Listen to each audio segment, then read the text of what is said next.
Hello. Before we get started on this week's episode, I forgot to promote our first ever podcast event that we're going to do. The filmmakers behind Summer of '84 are taking their movie on tour, and they're stopping in Burlington, Iowa, which is the closest screening to us.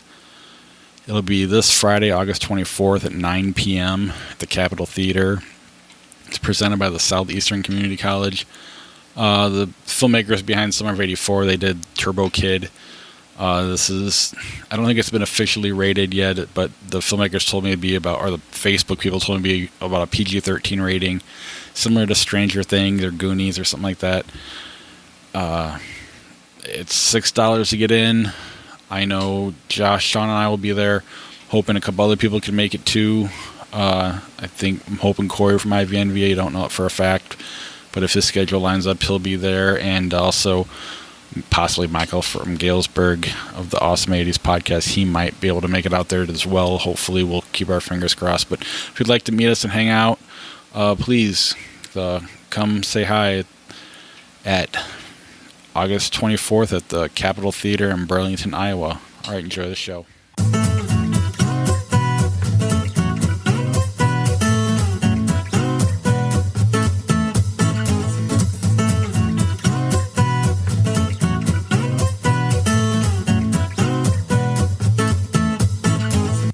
Welcome to Everyone's a Critic movie review podcast. I'm your co-host, Bob Zarrell. Hey, I met you. You are not cool. With me, as always, is professional film critic Sean Patrick. I am too smart. I am too smart. S-M-R-T. I mean S-M-A-R-R-T. And Josh Adams.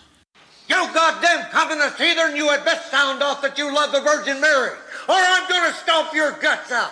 Now, you do love the Virgin Mary, don't you? Visit us at ihatecritics.net, ihatecritics.com, everyone's a critic podcast.com. We're on Facebook with our group and our page. Our Twitter and Instagram handle is CriticsPod. There you can check out our top fives, watch trailers, blah, blah, blah. I say it every week. You know what we're doing.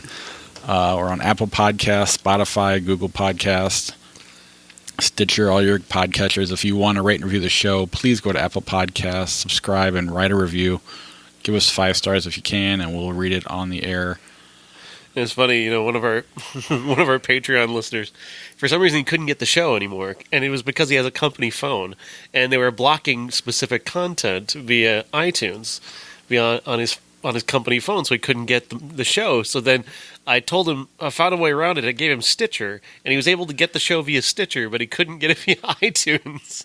Is it because of the explicit content? Yeah. Oh, okay. Everyone's a critic.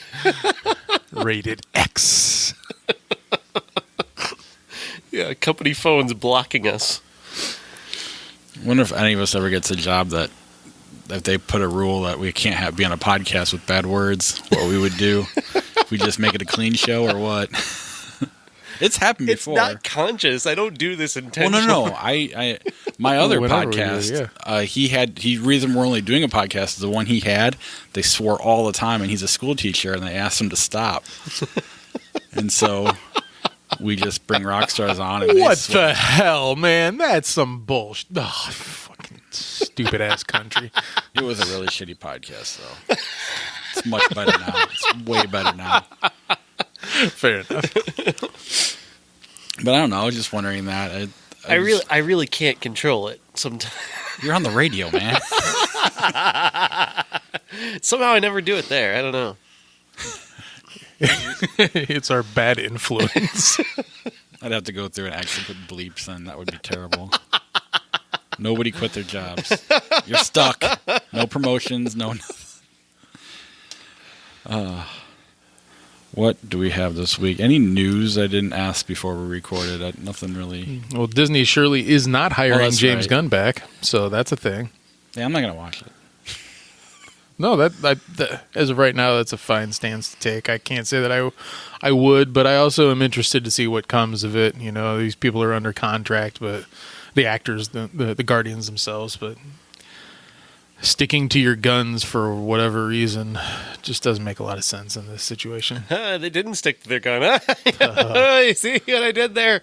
Actually, I think I've got a conspiracy theory. I think this is all a way of promoting the next Avengers. You know how because so many of the Guardians disappeared at the end of Infinity War. I think this is how they're going to. This is a stealth. This is a stealth way of marketing that movie. They're going to bring back James Gunn after the next Avengers movie and say, okay, we're bringing him back now because we brought all the characters back. But this is how they fool you into thinking those characters might not come back. So they're using our PC culture against us. Exactly. Who was it? Who was it? Wild conspiracy theory. Was it Bobcat Goldthwait that went to Disney and said, "Now you got to take me out. I'm the voice of one of your characters. Here's some horrible things I've said. You should really take me off."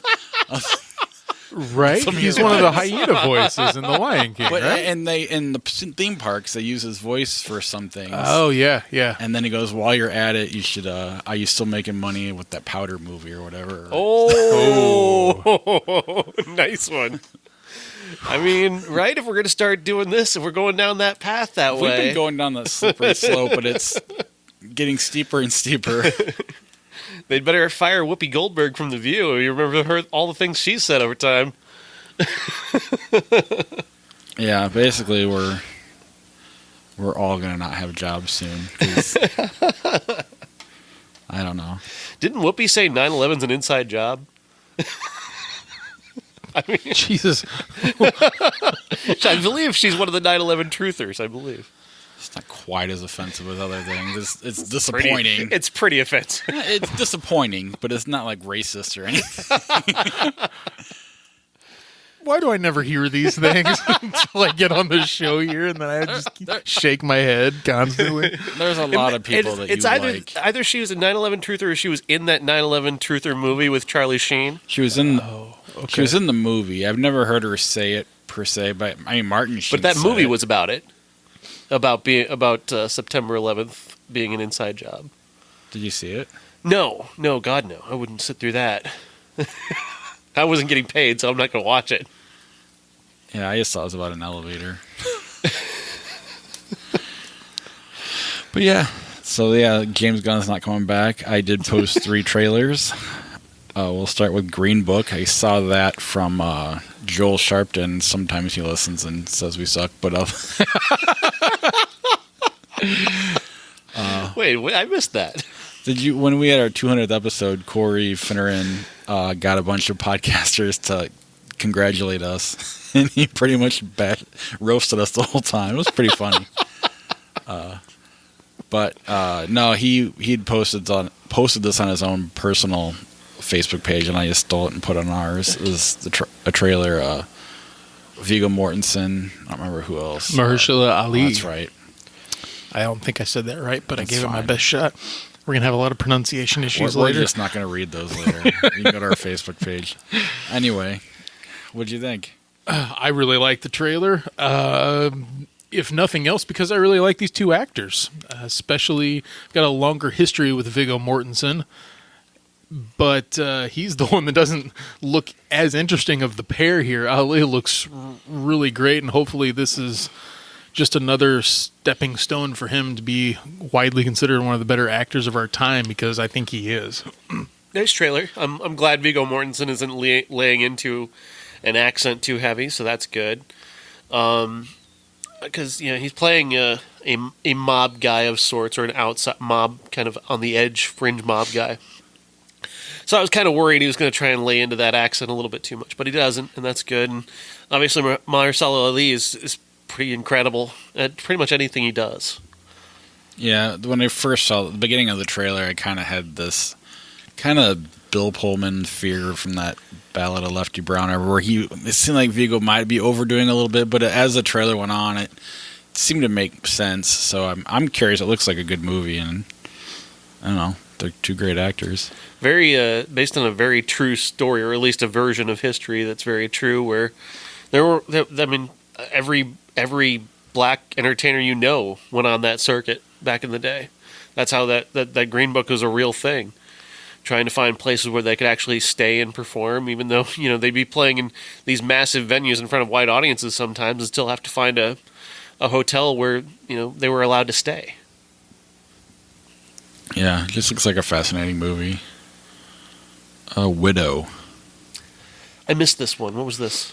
This is directed by Steve McQueen of 12 Years a Slave, and it stars Viola Davis, others. I can't remember specifically their names. I've seen the first trailer for this one. Yeah. Yeah. Liam Neeson's in it, right? Yes, and he plays Viola Davis's husband. It appears that there's a group of husbands that are involved in some sort of theft, and rightfully or unrightfully, I can't quite tell from the trailer. That's slightly vague. And then the people that want it back, including Daniel Kaluuya from Get Out, is threatening the wives and their families to get this money back or get goods from them. And they devise a plan to actually carry out a job themselves to make right everything that has happened to their husbands. I'm interested, if nothing else, because of the talent involved. Steve McQueen has got quite an eye, and this might look like something that is, on a lower level of a film, something like a B movie in a way, like Taken or something like that. That guy who makes those Denzel movies, Antoine Fuqua film. Sure, I understand what you're saying, but because of his name attached and all of the talent involved, it just somehow elevates this material. I agree completely. Now, I didn't get to see this trailer, but did you hear about Liam Neeson's next movie? Because this was all over Twitter, this whole thing about Liam Neeson's next movie, in which he's apparently playing an angry snowplow driver. Is he turning into Nicolas Cage? So people on Twitter were just constantly roasting this idea with gifs of Mr. Plow from The Simpsons. I could totally hear him singing that in my head, too. I can see him playing the groundskeeper Willie character. The Simpsons movie. That's racist against accents. Yeah, because The Simpsons is not that. No, I could see The Simpsons movie with Liam Neeson in every character. He was on The Simpsons once. Who wasn't? No doubt. Pretty sure we've been on it. We just don't know about it. One of those late seasons no one's seen. And then What Men Want. I did see this trailer. This is a remake of the Mel Gibson movie, but from the gender flip. Overboard, yeah. It is. I when I posted, didn't realize it was a remake. I just that's kind of a dumb name for a movie. Yeah. And then Beth mentioned it being a remake, and I was like, what? So I watched it, and yeah, this is very much a remake. I was really hoping it wasn't. Taraji P. Henson needs to stay out of January. I mean, it was bad for her this year. It's going to be bad for her next year. This one's coming out in January, and that's just it's a bad sign. Taraji, stop being in January movies. Yeah, I didn't like the original movie at all. I remember it being a very disappointing feature, because at that time, a Mel Gibson movie was kind of an event. I mean, people were still lining up to go see Payback, or going to see this in particular, or going to see Helen Hunt in that case too. This was a blockbuster. But, yeah, for sure. And I guess it's a good idea if this would have been first, I think, or if you want to come up with a way of speaking on gender roles without necessarily having to remake a film, then I think it would be a little more interesting. See, here's the thing, though. I mean, it's going to raise all these issues and not do anything with them and just settle for fart jokes. There's a fart joke in the trailer. That's why I said that, because it's going to raise all these ideas about gender roles and not address a single one of them, because this is not a movie that's going to have that level of courage. That's unfortunate, because she's a really good actress and she's involved in great projects. But it's, you're starting to see her pop up as the lead a lot more than we had, and at least she's getting paid. That's kind of that's the number one thing for me when you see a good actor starting to get more mainstream roles, I guess. But I've always believed if you're going to remake a movie, remake a bad one, and even if it's just dick and fart jokes, if that's all they're going for, then that's all they're going for. Yeah, well, the original was a Nancy Meyers film, so there you have it. Got to remake the bad ones.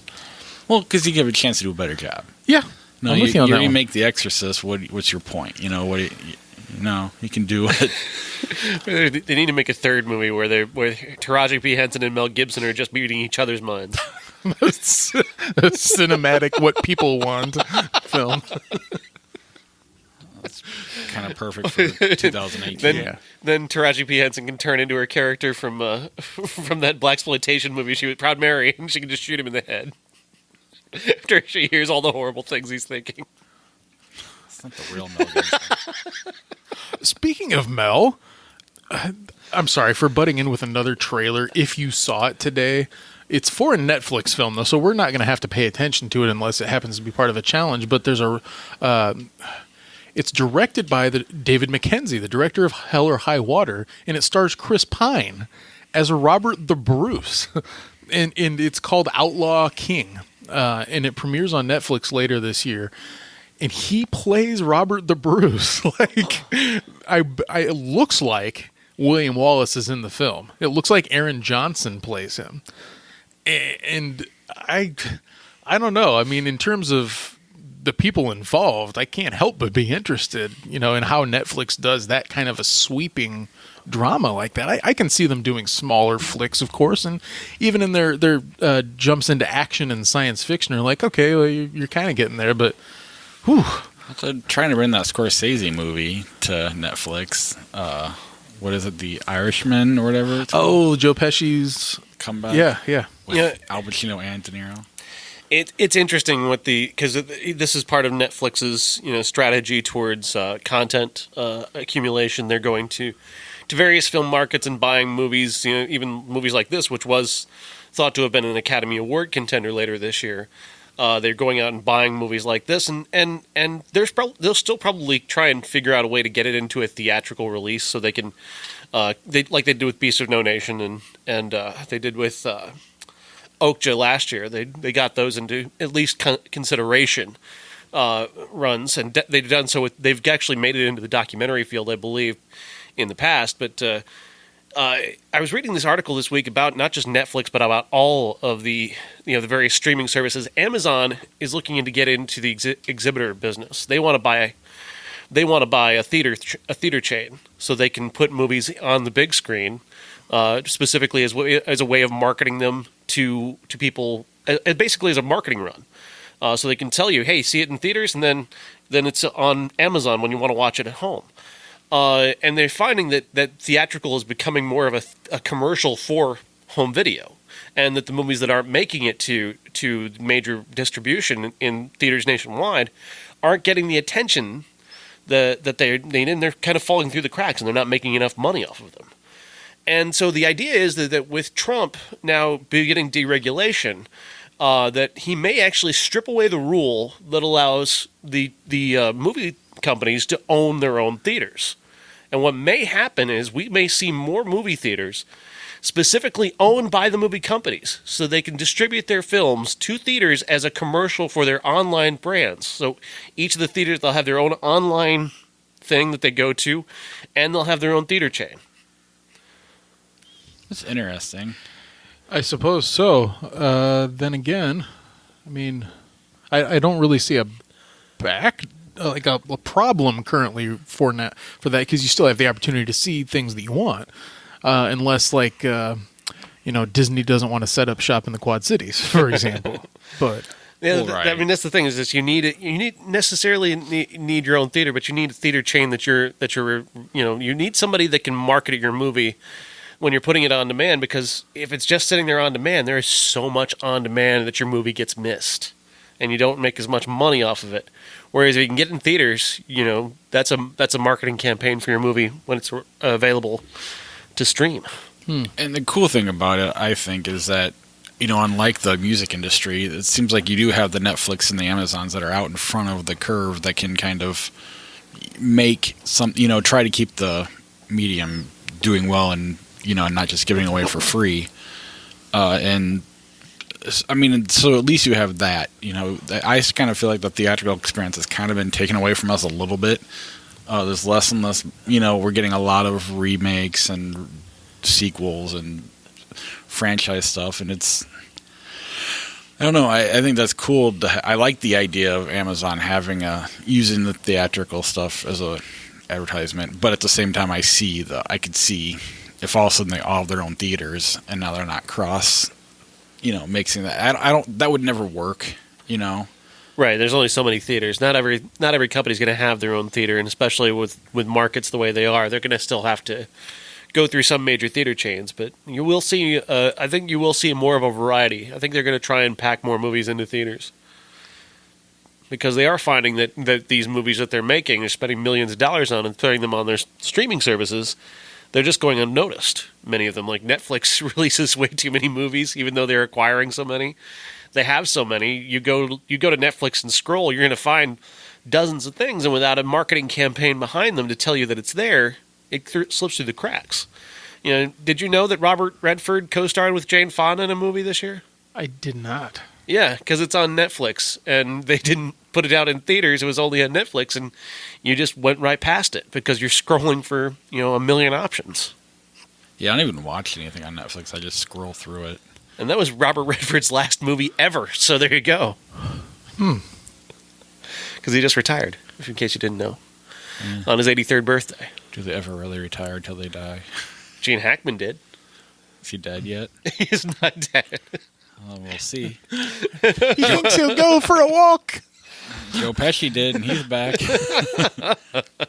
Even Jack Nicholson's coming back, isn't he?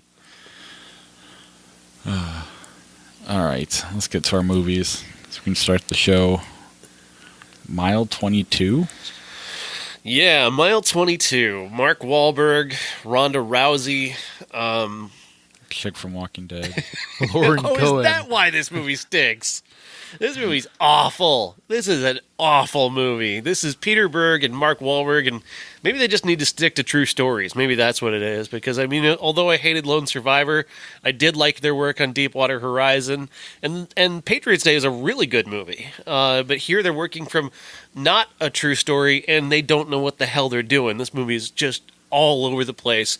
Mark Wahlberg leads one of those elite forces that is off the books, and they get to kill whoever they want to kill, and they have nobody has any authority over them, and they've got to escort this guy from one place in a foreign country to another place in a foreign country.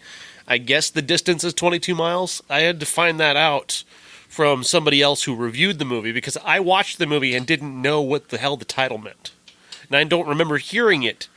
Maybe because I was just kind of rubbing my eyes and just kind of being frustrated throughout the whole movie because I was so annoyed by how terrible it is, and I just missed it. But yeah, 22 miles is apparently the distance between where they are and where they need to get with this guy. The guy is the lead actor from The Raid, and he's quite a fighter, and he gets a couple of killer fight sequences, but Berg films them just awfully, just terribly.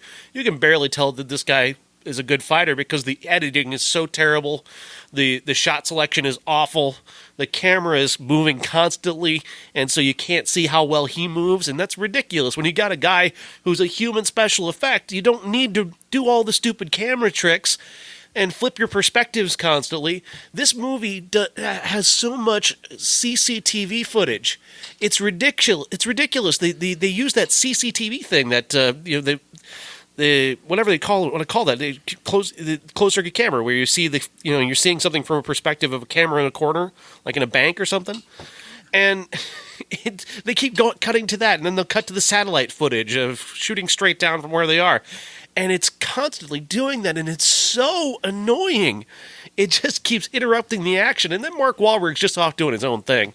He just does not care. He's got his character is apparently supposed to be a super genius, and so he's constantly trying to come up with super genius things that he does, like he does impossible puzzles. So you'll see him playing with an impossible puzzle, and he thinks too fast, so he has to hurt himself to slow down his mind, so he can think straight because he's thinking so quickly and so much faster than everybody else. He's just in business for himself, and the rest of the movie is just kind of trying to keep up with his idiocy. Sounds like they hired the wrong guy from Boston. Or the wrong anybody from Boston. He just doesn't seem to be this character you described. No, he doesn't. He's not good in this. And I really like Mark Wahlberg. Ronda Rousey, boy, is she bad. She is really, really terrible at this. They give her some dialogue. It's like, oh, honey, no, don't talk anymore. Don't talk anymore, sweetheart. Oh, she's bad. She's so bad. Oh man, and Lauren Cohen gets saddled with this awful subplot about Peter Berg is her ex-husband, and they hate each other, and she's got to call him on this phone that has a special app on it that doesn't allow her to curse, and that's supposed to be a joke in the movie. And then at the end of the movie, which has been super serious throughout, aside from this little funny little thing that she does with her phone, it's been super serious throughout. We get to the end, and the end features a joke from like SNL. It's that Mark Wahlberg "say hi to your mother" thing for me that they throw in randomly out of nowhere, apropos of nothing, as if that's supposed to laugh now. We're almost to the end of this ridiculously violent, very seriously stupid movie, and we're supposed to laugh at that now? You're just going to make that reference now? Is it like if you didn't get the joke though, they still play it as funny, or no? If you didn't get the joke, you're going, why the hell did he say that? So it's just an inside joke they're trying to play to certain people who got it. That's kind of a waste of time, but I wouldn't get that mad over it. But it has. I mean, you're talking about a movie that's been playing things as bad as it is. It's playing it very seriously, and then they toss in a joke reference to the Saturday Night Live thing out of nowhere. Like, how is it even funny? I didn't watch it, but it's tonally inconsistent with the rest of the movie, and it's just nonsense. I guess my point is, if it's not played for a joke, it's just a word he said or a phrase he said, and then it's nothing. So he literally just says to him, "Say hi to your mother for me," and then Wahlberg flips out, like, "Why'd you say that to me? What are you saying? Why are you saying that to me?" He's just a bad actor. Like, literally, anybody from Good Will Hunting would have been fine for this role. Oh, like, man. even the genius in the bar with the apples. Ben Affleck made a good version of this. It's called Argo. They're going to say The Town. That one, too. Can take The Town and Argo together and make them shitty, and that's this movie. If nothing else, Peter Berg is quite prolific. He's getting 1-2 films a year into theaters. And not every director can say that. He's not a bad director. I don't get this. I don't get what he was thinking here. I don't get what anybody in this movie is going for. A profit? I mean, it's rotten, according to Rotten Tomatoes. It didn't do horrible, did it? I think it did 13 million, almost 14. And I mean, that's less than half of what they did for Patriots Day and Deepwater Horizon on the opening weekend. yeah, I had the Meg and Mission Impossible out, I guess, They, and Crazy Rich Asians. I don't quite understand. They didn't really even market this movie very well. This movie was people were barely even told this was even out there. The only reason I even knew about it was because of Lauren Cohen and Ronda Rousey's Twitter or Instagram feeds. I've never seen a trailer for it. Yeah, I mean, they did very little to promote this movie, which maybe they just knew how bad it is. They played the trailer for it before the Meg, and this is a rated R film, right? And I can get back into that again, where they played 3 rated R trailers before the Meg, but whatever. Side note, a lady at work said, "Did you see the Meg?" Or she called it the Megalodon. I was like, "The Meg?" She's like, "Yeah, better than Jaws, wasn't it?" I'm like, "Fuck you." And she works for me, and I was like, "You're an idiot."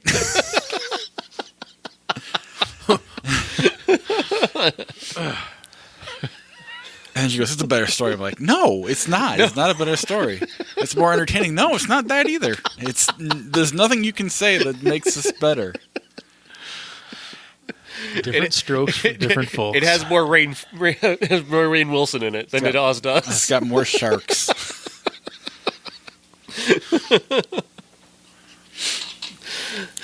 But yeah, what about Alpha? Alpha. This is weird.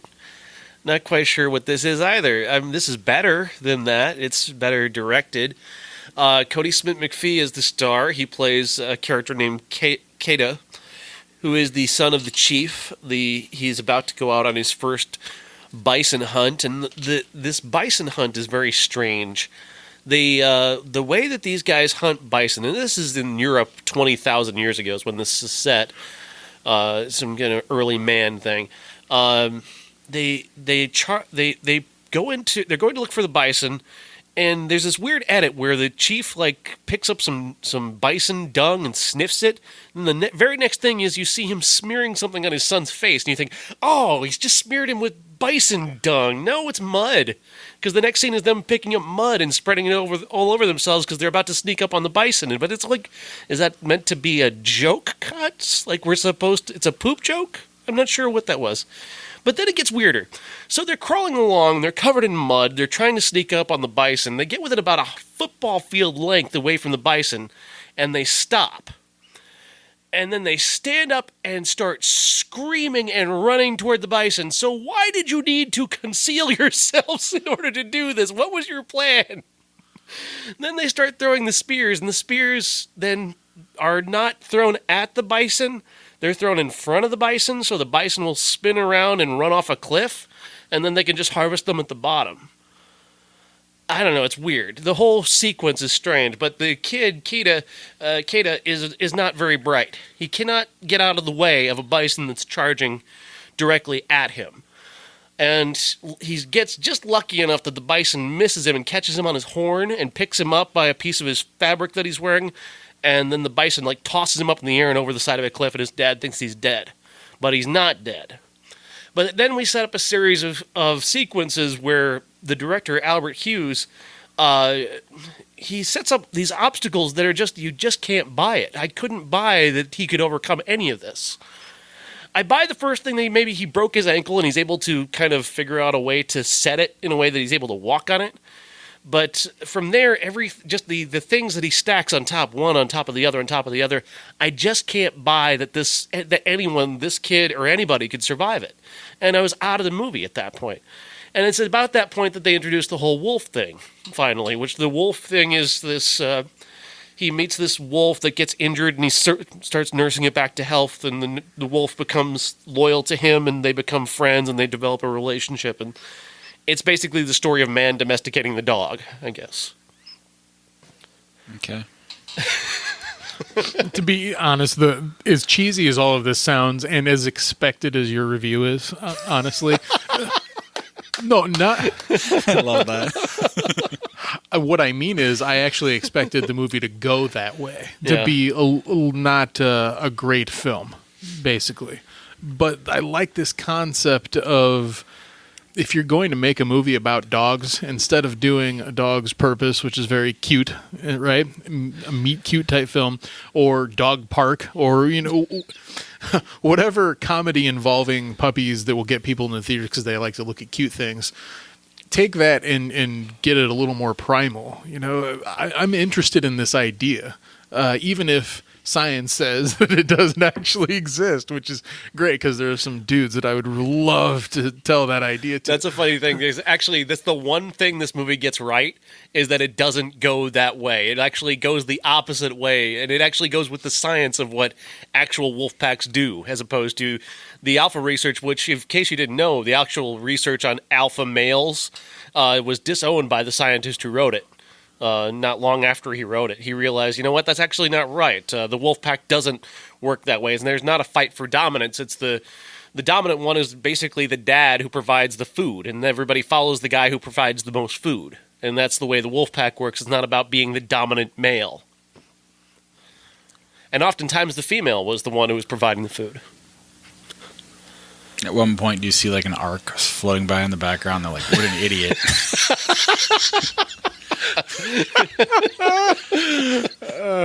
That's funny.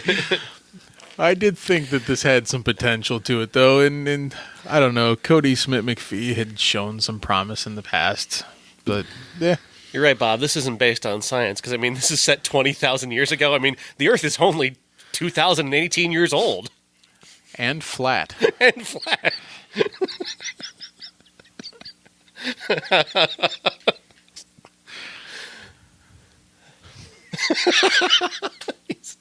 He's taking a moment to recover. And the sun rotates around us. Can't wait till it blows up this world. Yes. I'm waiting for the meteor of death. Sweet meteor of death. I keep telling my kids, don't have kids, because by the time they're old enough, something's going to happen and it's going to blow up. So I'm like, what? Don't be scared. It's not going to hurt. It'll be quick.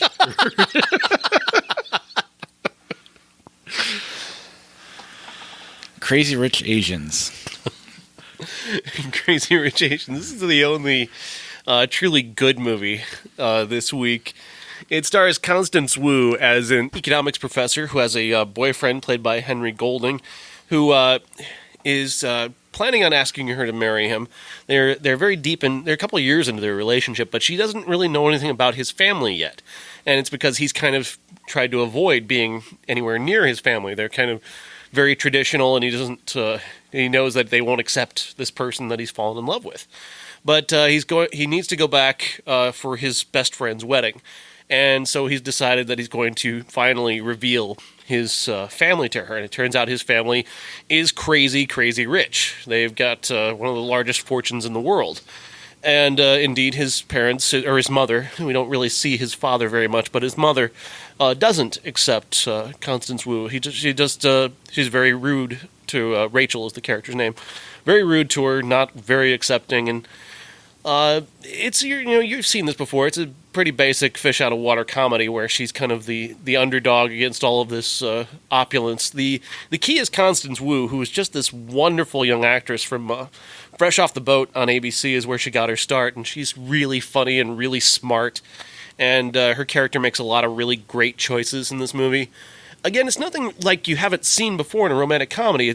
But it's like what I've always said about romantic comedies is that you're going to see a lot of the same beats in a romantic comedy. The key is finding ways to elevate the material, elevate the things that we're familiar with, and that's what this movie does. It elevates those familiar elements into better things, and I really enjoyed a lot of this movie. There's some really fine character work. Awkwafina's in this movie; she's really funny, and Ken Jeong I could do without, but he has a couple of moments that are all right in this movie. He doesn't bring anything down. I can't remember the young lady's name, but there's a subplot about a cousin who's a fashion maven, but she's secretly very sweet, and she's the one person that Rachel can count on in the family, and that's really she has a wonderful subplot. There's a lot of great plots in this movie, and they're all really well played. Michelle Yeoh plays the mother, and she gives a good deal of dimension to that relatively stock character. And the way the story plays out is really clever and very enjoyable. I really like this movie a lot. I mean, I guess if I had to see a movie, it would have been this. It's just I'm not a big romantic comedy guy, and that's the main reason I said even if it was good, it's still not my genre of choice, so I took a week off. I apologize. As did I. My apologies. All of those that support us, it wasn't just me protesting Movie Pass or something, even though this wasn't available, mind you. We're just not a big fan of Asians. That's not true. No. This is the first mainstream Hollywood feature to have an entirely Asian cast. And it's already profitable. And the way it did it, too, was largely buzz, which I think is really cool. It happens on occasion, but not. And if you want to be surprised, check out the director, John Cho, who is not a John M. Chu, who is not a guy with a great track record. He directed Gem and the Holograms and G.I. Joe, the sequel G.I. Joe. Oh, Retaliation. Yeah, I recognize that name. Hey, you gotta. He directed the Justin Bieber documentary. Like, this has not been a good run, but he really turns it around on this. I got to give him credit. Hopefully this is more of a passion project and not just a lucky strike, because clearly, I mean, those three things are jobs that you get paid to do. Right now, He needs to do a little bit more to prove it to me, because Constance Wu is kind of it's kind of cheating. That's kind of having her own movie cheat code, because she's that good. She's like Julia Roberts in her early career. Like, just she could take terrible movie and improve it. I was just going to say that in terms of the first full Asian cast in a Hollywood movie, this movie does have kind of a moment right now. I mean, the book is at Target right now, front and center on the bookshelf in that section. So if you walk past it, and I did today, there are 10 deep books or whatnot, and there was just one copy left. So that tells me that it sparked the interest of at least a number of people this week, at least the book version. I don't. How did it do this week? That's what I'm most interested in. Made 26.5 million, but it's made 35.3 overall. Right, because it opened on Wednesday, so it's got a couple extra million in that way. It's interesting because they still haven't said what that popularity Academy Award is, but there are a lot of people who are saying that this could be a contender for that. Huh. That's interesting. Yeah. I mean, certainly that's got to mean that box office doesn't play that big a role, because I mean, this will make $100 million, which is very popular. But I mean, obviously, Black Panther's made nearly $1 billion worldwide. So, well, that'll be in there too. Yeah, I don't know. We'll see. Why not? This is kind of a weird tangent to go, but why not hand out an Oscar to the movie that made the most money? I mean, if you want to honor the industry, I mean, that is successful. I mean, why not, instead of doing this Academy Award for popular movie, why not just give an Oscar to the movie that proved to be the most popular movie in America? Give it even if it is Transformers or something in the future, or something that's really awful, it made the most money, honor that. I think it should be the most profitable.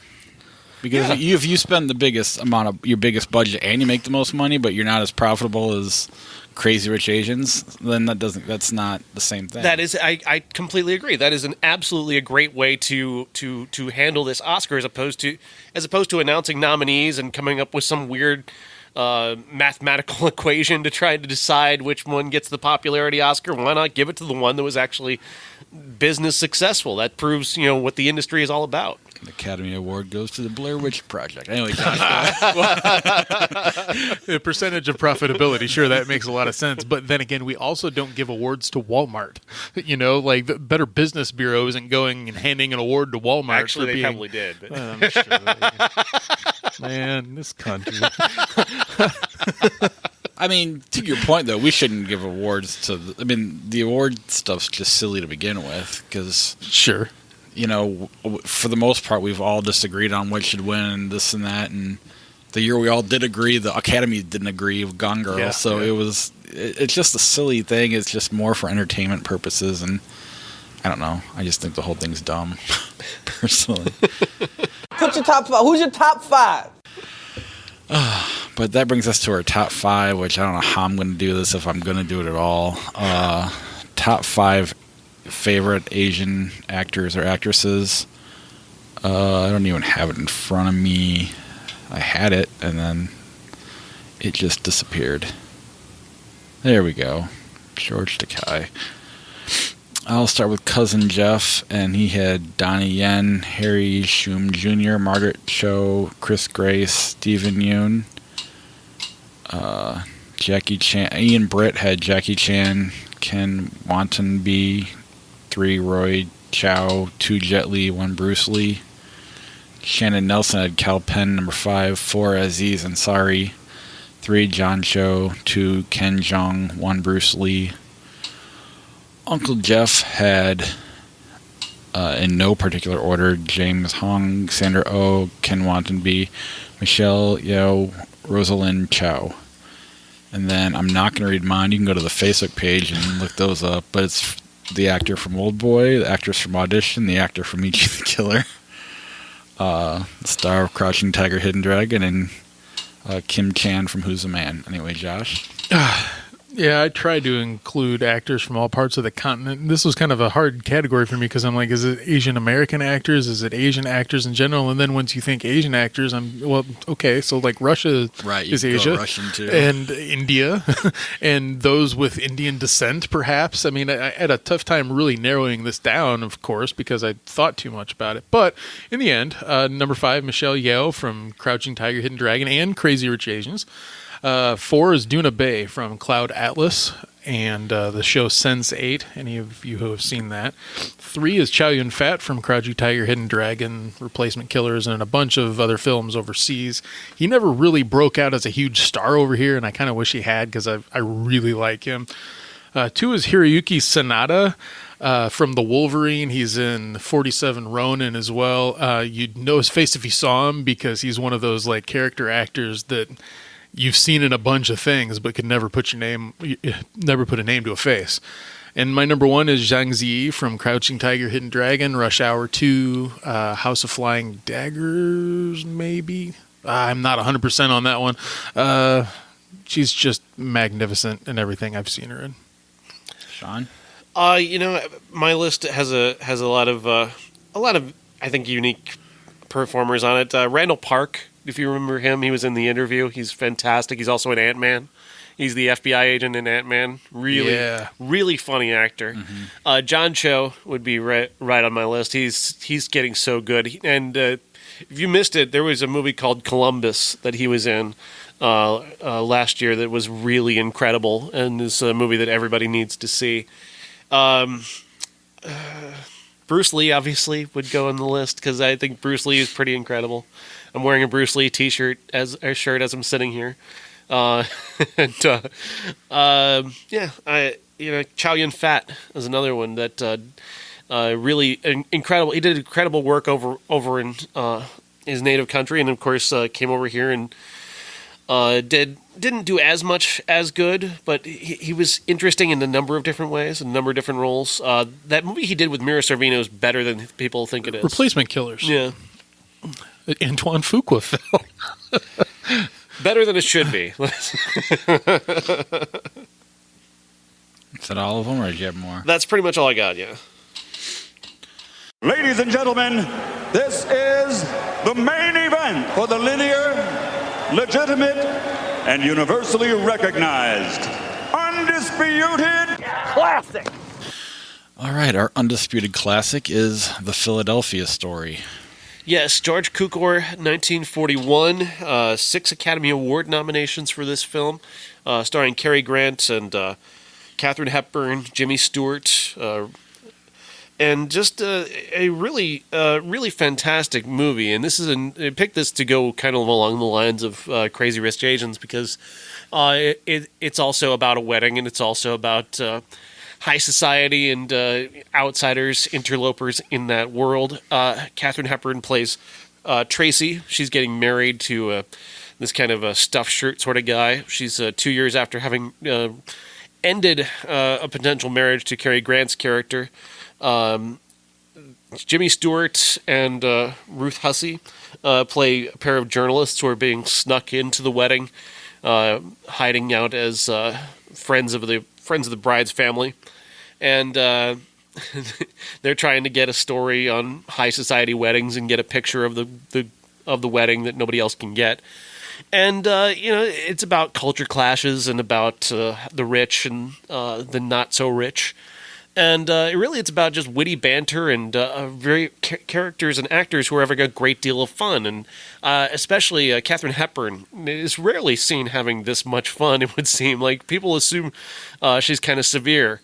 And the most people who haven't seen her work with her husband Spencer Tracy probably assume if you've seen only like on Golden Pond or maybe later work like the Sidney Poitier movie that she's in, Guess Who's Coming to Dinner, you might assume that she doesn't have as much fun, but she's having a great deal of fun in this movie, and she is a great deal of fun in this movie. Jimmy Stewart, you don't see him like this very often. He's kind of weird and kind of funny, and he's not that aw shucks guy. He seems like more of a city guy almost in this movie. Especially, he's got a great scene where he's he's drunk. And did you know he improvised the whole hiccup thing? He improvised that whole thing, and Cary Grant didn't even know it. And when he started doing it, Cary Grant almost cracks up, and they kept that in the movie. Is it possible by improvise he just actually had the hiccups and went with it? Is it possible that he just drank a lot? That's what I would have done if they'd have said, well, you're going to have to hiccup during this, or you need to be drunk. I'm like, that's not a problem. I'll do the work. He wasn't planned to be hiccuping. Fair enough. He made that choice. I think that this is a lot of fun and very watchable for a movie from 1940. The one that I had the most fun watching, aside from Jimmy Stewart and Katharine Hepburn, though, was Ruth Hussey. This is a star-making performance for me in that I did not know the name of the actress. I didn't know the other things that she'd been in. Sort of like a Judy Garland-esque look-alike type person, but not of the same screen visage, if you will. I had a lot of fun watching her kind of go behind the scenes and be the smart one in the room with the witty one-liner to finish off the scene, but also showing that little bit of hurt behind her eyes, because it seems like she's going with Jimmy Stewart in this movie. There've been a couple perhaps for a long time, but Jimmy Stewart, the first night that he meets Katharine Hepburn, he's taken by her, and that's gotta sting really bad. The movie never really delves into, how she feels about it per se. The movie's more interested in the stars. I had a lot of fun watching Cary Grant here as well. In a way, those people that would compare Grant to George Clooney, spanning movie ages or whatnot, you can see it in this one more than anything else that I've seen Cary Grant in. He's sly, he's working behind the scenes, he's had a serious side to it. The movie tells us that Katharine Hepburn and him fought a lot and that he was a drunkard and he socked her a couple of times. The movie thinks that that's great stuff, man. Then again, we have to remember that it's 1940. I tried really hard to remember that. Isn't it jarring, though, that the first thing you see is literally him just pie-facing her onto her ass? Like, that is a weird way to begin a movie. Yep, I'm sure maybe it wasn't then, but it really, okay. That's the way the movie's going to start. But overall, it's a fun, easy-to-watch film. And most of the stuff from the 1940s and maybe even earlier than that, I wouldn't say that it's easy to watch. And in this case, I found myself following it quite fine. And we come to this point in time where we watch black and white movies, and I'm always saying, like, it's easy to watch, as if something that's a supposed classic is supposed to be hard to watch.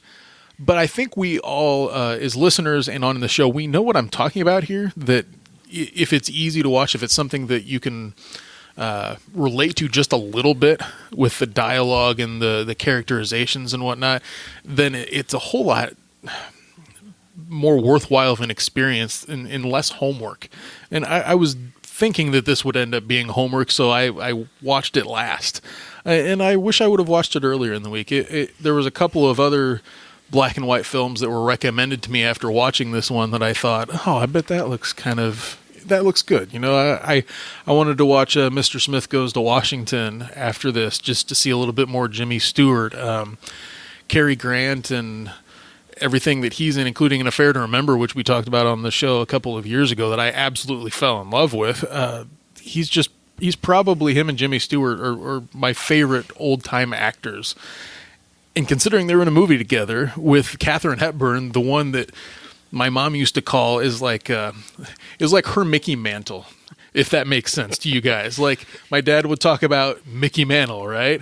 My mom would talk about, Katharine Hepburn. That was her idol growing up, was that. So it's kind of neat to see all of these people in the movie together all at once.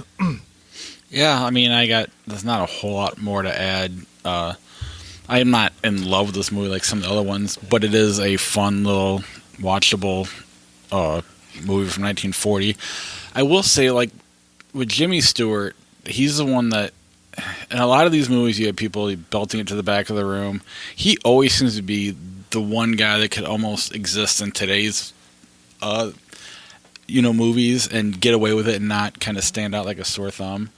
But in this one, he is kind of belting it back a little bit. And I had a hard time accepting that because I wanted something different. Like, that whole scene where he's drunk, it's like, on one hand, he's doing phenomenal things. Like he's just looking off into space or looking at a picture or looking at a wolf or whatever that was on the wall for no apparent reason. On the other hand, he doesn't look drunk at all. He's clearly an actor playing drunk. So in a way, that's kind of annoying too. Today, if that happened, back then, it's really probably different.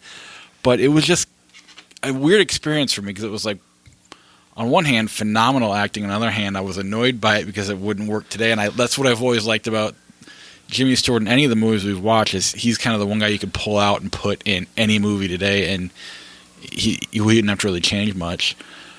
And that's not really a complaint. It was just kind of a weird experience and almost fun because as the scene went on, I started to like it more and more. This hiccups in particular, I'm like, that's not acting. He just had the hiccups.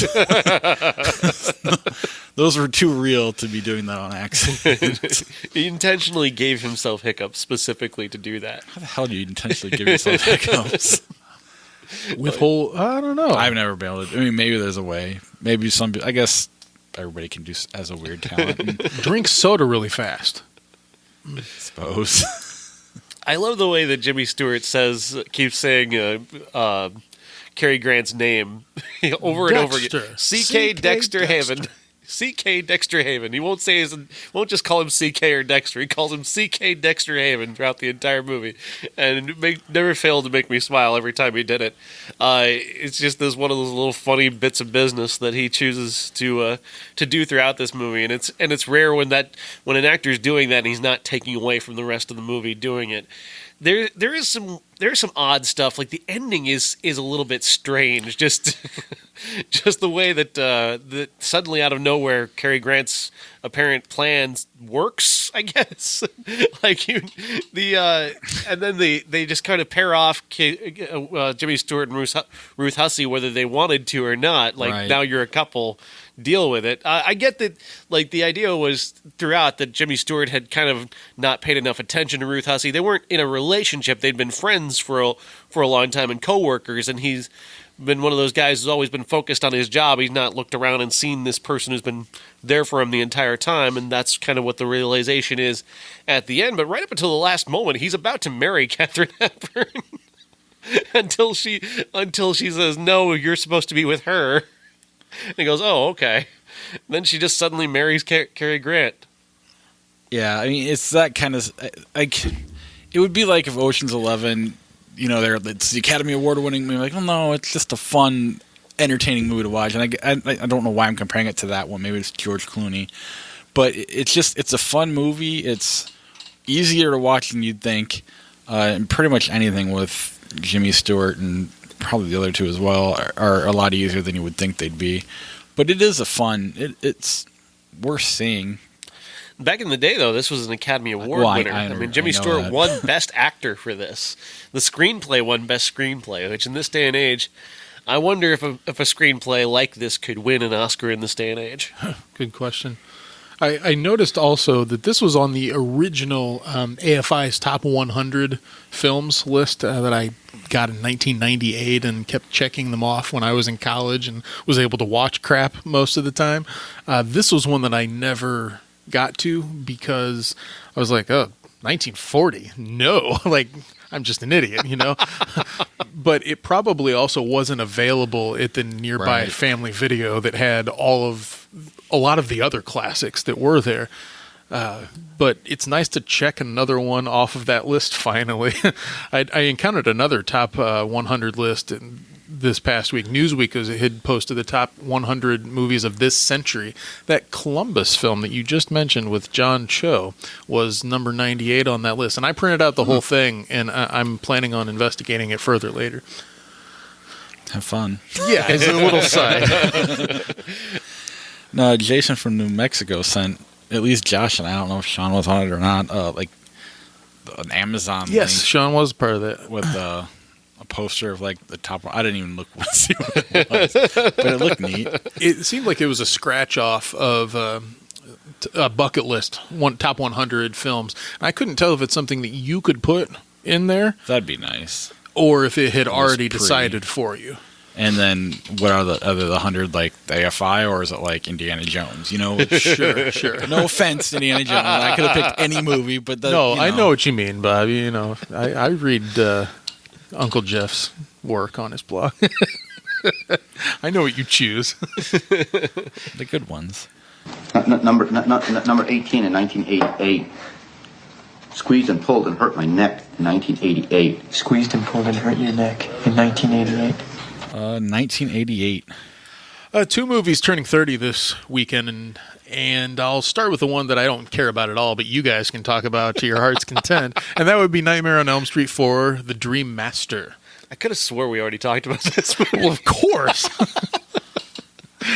I don't know. I know we've mentioned it. Was this the ones you thought was good in the series? I don't know. Maybe it's Dream Master, right? Correct. Yeah, I don't remember if I liked this one or not. I watched it, and I liked the Jason movie better that we watched earlier this year because it holds up in a different way. This one doesn't. That one went from, they tried really hard at the time. They weren't trying to be cheesy. They were trying to be scary back then, and it worked for that time, I guess. And then today you look back on it as really cheesy and stupid and kind of fun in that way.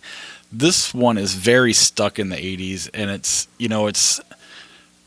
that cheesy synth music. It's fine, but I don't know. I've always been a Jason guy over a Freddy guy. I don't know why, and I think this one's just stuck in its time and doesn't really have any value today. You can't look back and laugh at it. You can't look back and be scared by it. It's just this is in that really where Freddy's starting to really lean into being more comic himself as a character, trying to hit on big one-liners, and they're really hit and miss. Some of them you're more cringing than you are laughing at a lot of them. Right. I think they get better in the 90s. I don't know, but there wasn't a lot to. I don't know. My son liked it. Is this the one where he's got the pizza full of souls and yes. Yeah, okay. Yes, it is. I did like the visual effects are for the time are pretty good. But again, the visual effects are very much stuck in the 80s. Yeah, but I mean they're of their time. But I mean of that time, if you were in 1988, that looked really cool. Right. It's just there's nothing to bring in 2018 to look back at it and be like, there's really nothing to get from it. Sure. Yeah.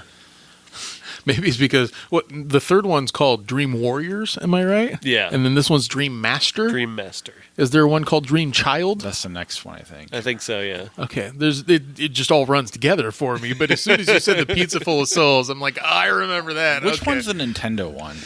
Oh, that's the Freddy's Dead or something like that. Yeah, I think that's Freddy's Dead. Johnny Depp comes back. That's the one with Breckin Meyer as the video game kid, right? I think so. I think it is. That one, I'm curious when that one turns 30.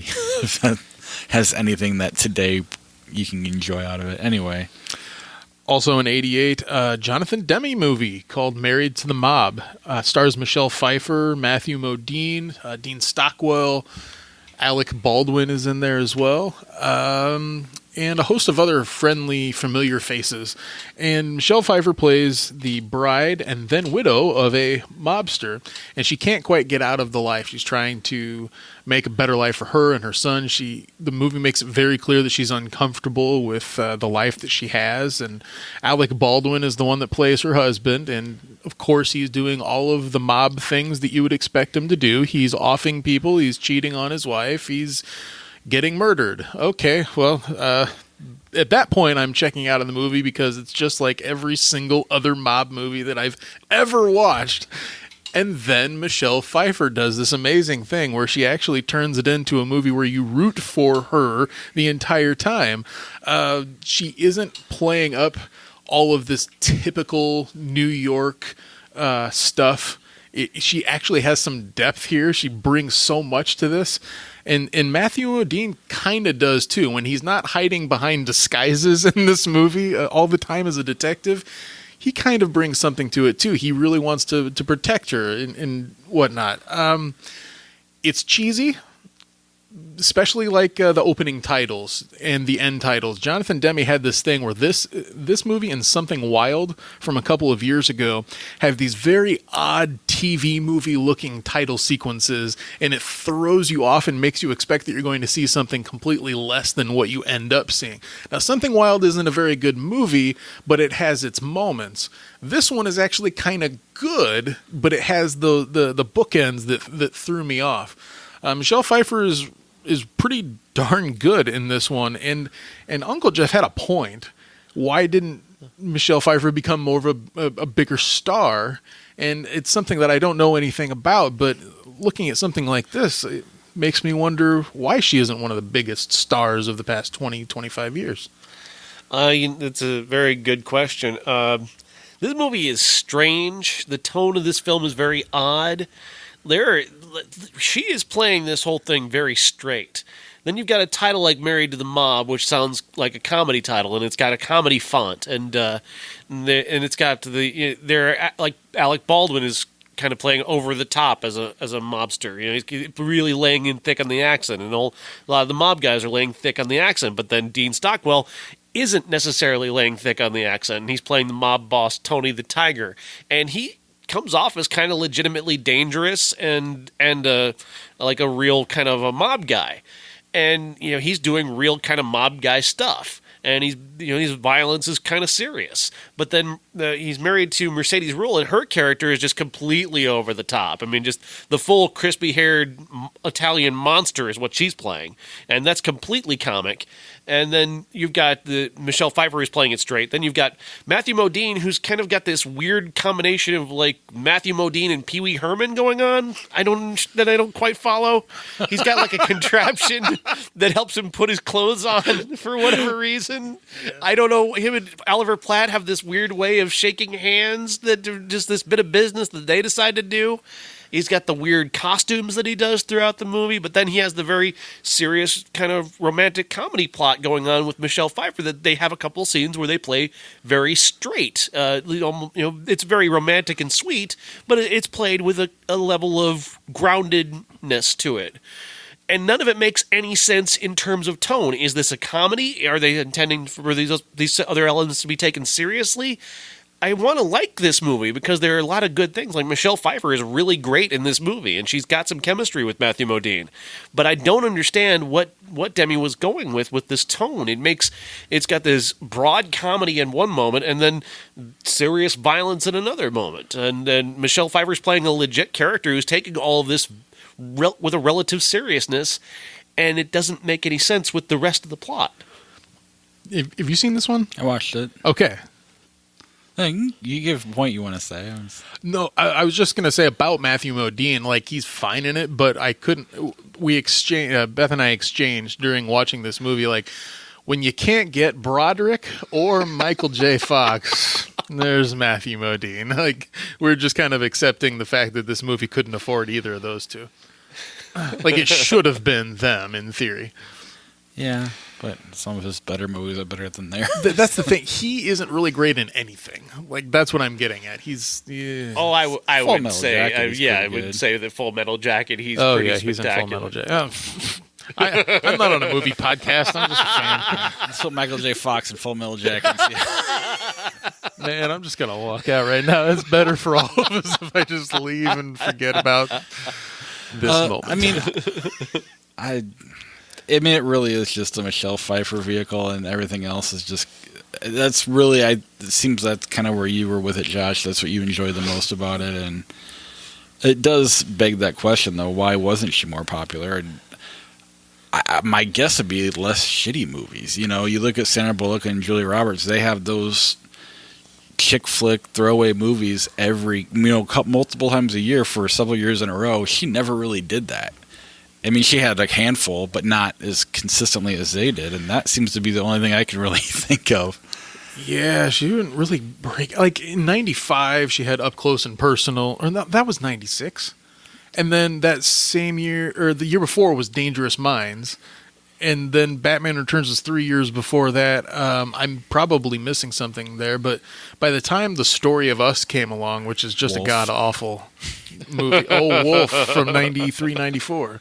But she wasn't making typical chick flicks. She was jumping around trying different things. Right. Don't forget What Lies Beneath as well with Harrison Ford, which is an incredible performance at the very least in a really bad movie. And she is incredible in that movie.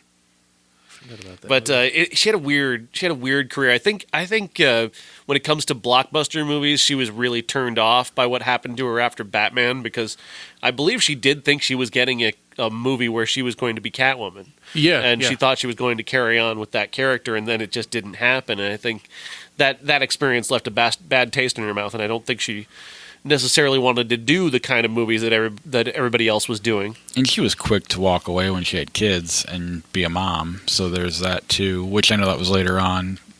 But I think it almost on her own. I mean, she's pretty famous. I mean, she wasn't Julia Roberts or Sandra Bullock famous, but she's still pretty. You say Michelle Pfeiffer, our generation knows right away who she is. Everybody from our generation knows who she is, and there's not a lot of people that have that household name. I'm with you. I guess the gap in employment is probably for the reasons that you stated, and also not as popular because she opted not to. Okay, well, that makes sense. I mean, that's the story I'm making up. She took off time from like 2003 to 2007 where she just didn't do anything. But I do want to shout out a movie of hers from 2002 called White Oleander. If you've never seen that one, she was pretty fantastic in that. Let's see. Did you ever see did Rob Reiner do The Story of Us? Yeah. Oh, yeah. Did you ever see his roast? No, but that movie alone is enough for a roast. Well, I think it was Jeff Ross.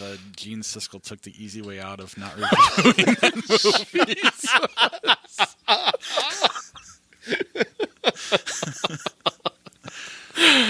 Oh. That's not a bad nuclear option to not see that. But that's our show in terms of new movies and 30-year-old movies and classics. But next week we have is it Axel or is it AXL? I don't know. What that is a great question. What are you calling it, Josh? I call it, thank God I don't have to see this trailer anymore. And then we got Happy Time Murders. Initially, the top 5 was going to be Missing Daughter movies, but apparently that movie is no longer coming out, or it's only coming out to a couple screens. Oh yeah. Searching is only going to be on 2 screens now. For some reason. Oh, I already finished my top 5. So I came up with a new one, which I think you'll enjoy. Okay. Top 5 worst movie robots. Oh, Chappie, number 1. And that's the review I expected. Because we've done best, haven't we? I'm assuming. We've done movie we robots. definitely have done best. Let's do shitty ones. Because this looks like a shitty movie, and it's kind of a robot. A transformer of sorts. Boy, how many... Gosh, there's at least 5 Transformers in the Transformer movies. So. Light up the board, everyone. Those 2 jive talking ones count at least 1. I think those count as 1. Oh my God.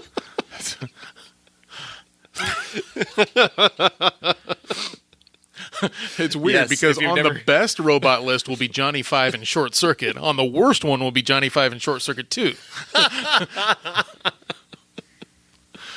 Gold-plated Johnny 5. Oh. So that'll be our top 5. The classic is the Muppet movie. We actually took that to Facebook and let you guys vote, and that's what you voted on.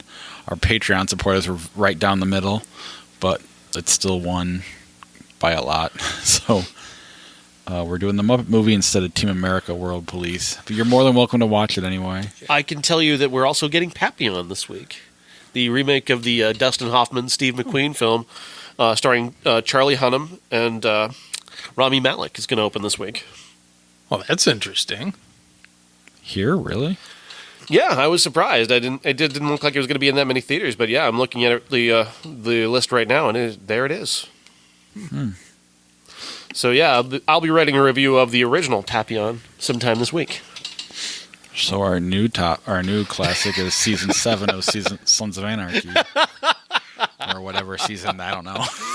Did they even do 7 seasons? Call it by its real name. Just call it Sons. Because that's all anyone ever called it on Facebook when I would read people's posts. Did you watch Sons tonight? What the fuck is Sons? Oh, it's SOA. I'm sorry. I went back and watched it after it was all over. It's a pretty good show, but I'm sure it is. I didn't know anything about it. Also, for anybody who's been following me on Twitter, I am reviewing a movie a day. And so that's where my Papillon review will be, at Critic Sean, at Critic SEAN. And I'll have a review of that. And also I'm going to write about 2001 for the first time because it's returning to the IMAX this week. That is about as exciting as it gets for films coming to our area. An IMAX version of one of my top 10 favorite films of all time. I can't wait. It's very exciting. But we will not be talking about it on the show. No, of course not. I will never get to talk about that effing movie on this show. I've missed 2 shows since I've been on this show, and that was the first one way back in November of 2013. Oh, didn't get to talk about Angry Birds either. Or not Angry Birds, the Thanksgiving movie. Free Birds. Yeah, no, if I say we're going to talk about it, you'll end up being sick or something. Right. I don't count. He's thinking of you. All right, but I do want to thank our Patreon supporters because they're the reason the podcast is growing like it is. And before I even get there, Jason Bryant, that movie he posted on Facebook today that he's in, one of our supporters, is called The Last Champion. He plays himself, so he's a pretty big name in the. Did he post that to our group page? No. He posted it on his own personal page. Oh, okay. That's why I didn't see it. I just know it's okay to say. It's The Last Champion. So when there's a trailer, I'll probably bring that here and talk about it. It'll be fun. But our Patreon supporters are our key grip levels, Jason Bryant and Charlie Messing.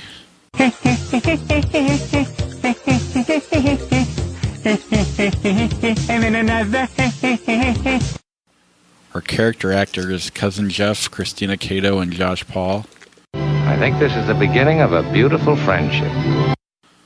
Our special effects level, Sarah Ward and Corey from IVNV. May the Force be with you. Our associate producer is Jason from New Mexico.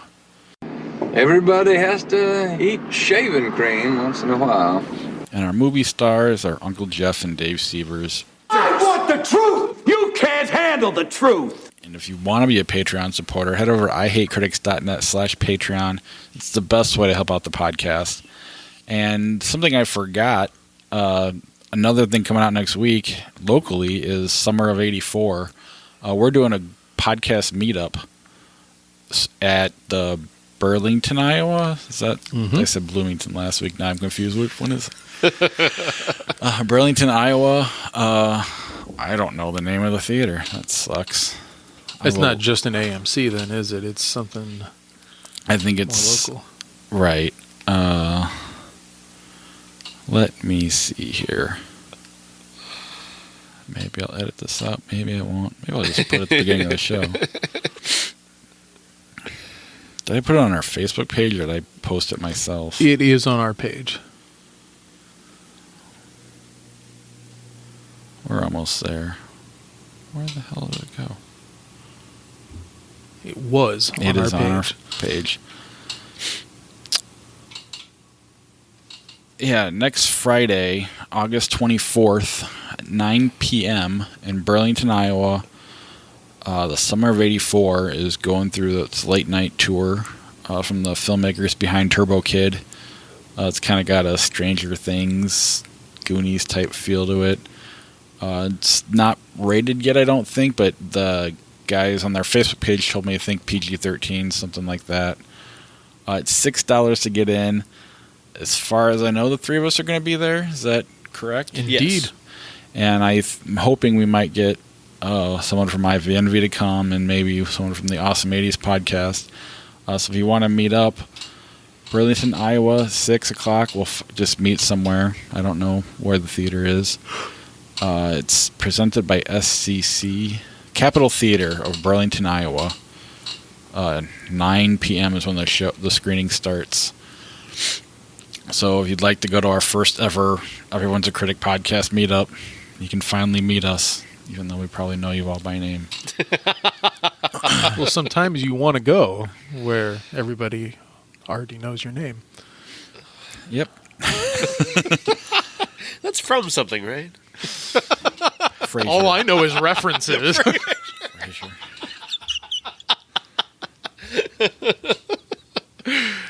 No, I mean, they have beer, wine, full concessions available. Yeah, meet us. Come and hang out with us. It'd be fun to get more than just 2 more people there.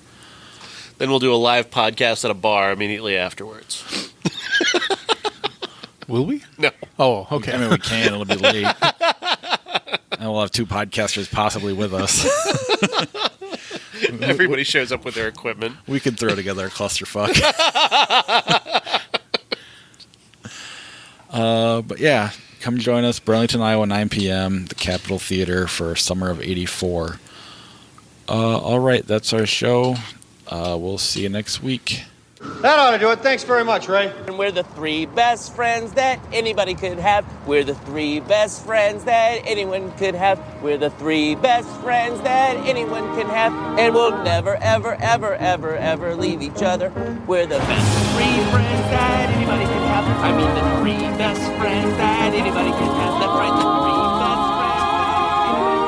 3 best friends. Agreed. Fantasia or Zack and Miri make a porno? Zack and Miri. I still haven't watched it, even though I have it now. But I really hate Fantasia. So from 1940.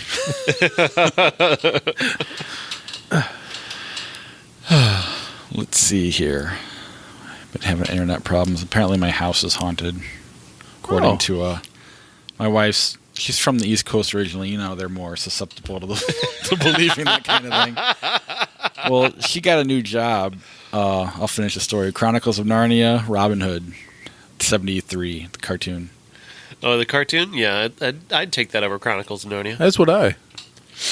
So she went to a new job that's 10 minutes from where we're at, and she told him where we lived, and the person, it almost like was from a movie, broke down like crying, telling her horror stories about the house. And as I'm reading them, I'm like, this is... I've had no experience. I've been here for 6 months. Shrek the Third or The Perfect Storm? Say what? Shrek the Third or The Perfect Storm? Perfect Storm. Yep.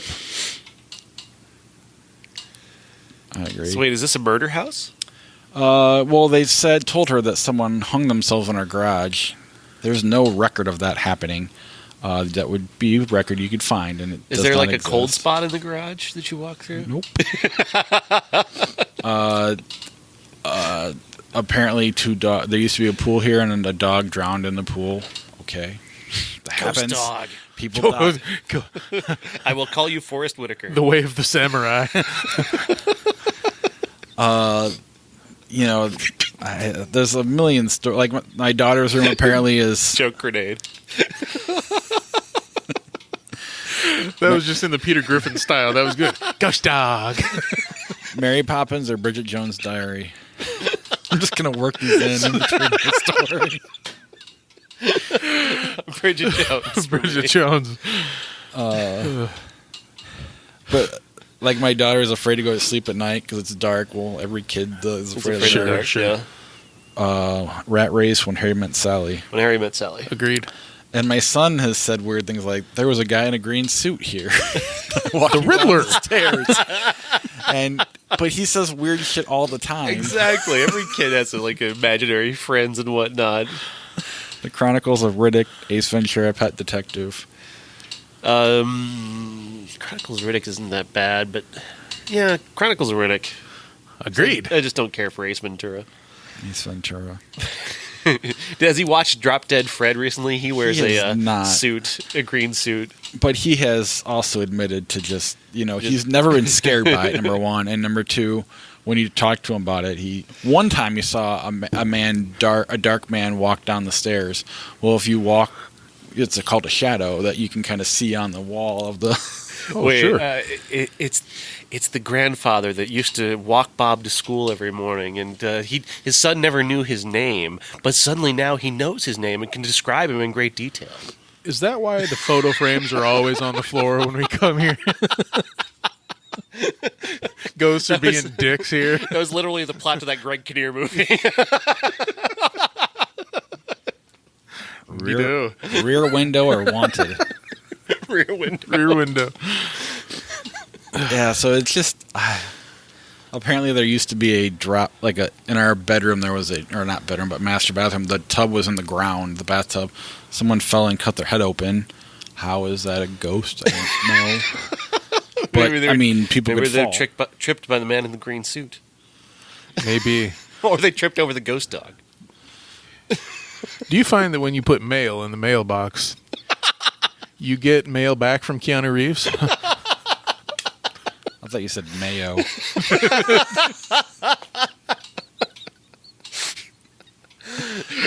That wasn't a ghost story. Kinda. It was a time travel story. Right, but he's like kind of dead, right? And then Oh, yeah, spoiler alert. don't watch the lake house. You mean Speed 2? They had the same plot. Superbad or Predator? Somebody went back in time and told Keanu Reeves not to be in Speed 2. Yeah. Sorry, what was it? Superbad or the Predator? No, I'll take Superbad. Predator. Superbad is one of my favorite comedies ever. I apologize. Harold and Kumar Go to White Castle or Desperado? Oh, man. I really love Desperado. Harold and Kumar is really funny. Harold and Kumar, by a hair. I'll go Desperado in movies that make me go, eh. I'll go Desperado as well. But Harold and Kumar is surprisingly funny. I would just watch Harold and Kumar way early. You know, like if I had to choose between the two, I would choose Harold and Kumar before I'd watch Desperado. I guess. Crash, 2004. Or any Fishing with Gandhi. Exodus, Gods and Kings. Oh, man, that's brutal. Oh, Fishing with Gandhi. Fishing with Gandhi. I agree.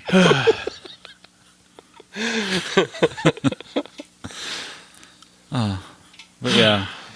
So if we ever go to video and there's a ghost behind us, that's... Well, there is a mirror within my distance, so like shit. That's no mirror. That wall's open. There's a wine cellar back there. Have you ever pushed on the middle to see if it goes back? Actually, I have, because it looks like it should and it doesn't. But in the next room is just a utility room, so even if it did, I don't know what would matter. Adaptation or The Wedding Singer? Adaptation. Shrek or Star Trek The Motion Picture? Shrek. I agree completely. Oof. Billy Elliot or Field of Dreams? Field of Dreams. Field of Dreams. Mm-hmm. Talladega Nights or The Conspiracy Theory? With Mel Gibson and Julia Roberts? Yes. I guess Talladega Nights, I guess, a little bit. I don't love either one of them. See, that was Michelle Pfeiffer's problem. She didn't do a movie with Mel Gibson after he became a huge star. He was just kind of on the uprise still when she did. They were both on the uprise. Yeah, Tequila Sunrise. They needed to wait till the decline like Julia Roberts did. Then you can make a movie that makes barely $100 million. Right. Still a hit, though. Yeah, boy. The other one, not Conspiracy Theory. Ricky Bobby? Yeah. Sweet Baby Jesus, that whole line, that still makes me laugh. The what is it, a panther or a cougar in the car, whatever it is, that's a funny scene. I do like that movie. Angel Heart or Platoon? Platoon. I'll go Angel Heart. Both have recency bias possibly going for them because I watched them both last year, but Angel Heart was a little more effective in it dragged me down a little bit more. It was more effective at being very, very hard to watch. Platoon. I mean, I like Angel Heart, but they ruined it for me. Or they... What is it? Did they ruin Usual Suspects or Angel? Either way, I know what you mean. Someone told me it's like Usual Suspects. Nightmare on Elm Street 3, The Dream Warriors, or Donnie Brasco? Donnie Brasco. Donnie Brasco. The Mist, 2007, or Stranger Than Fiction? Stranger Than Fiction.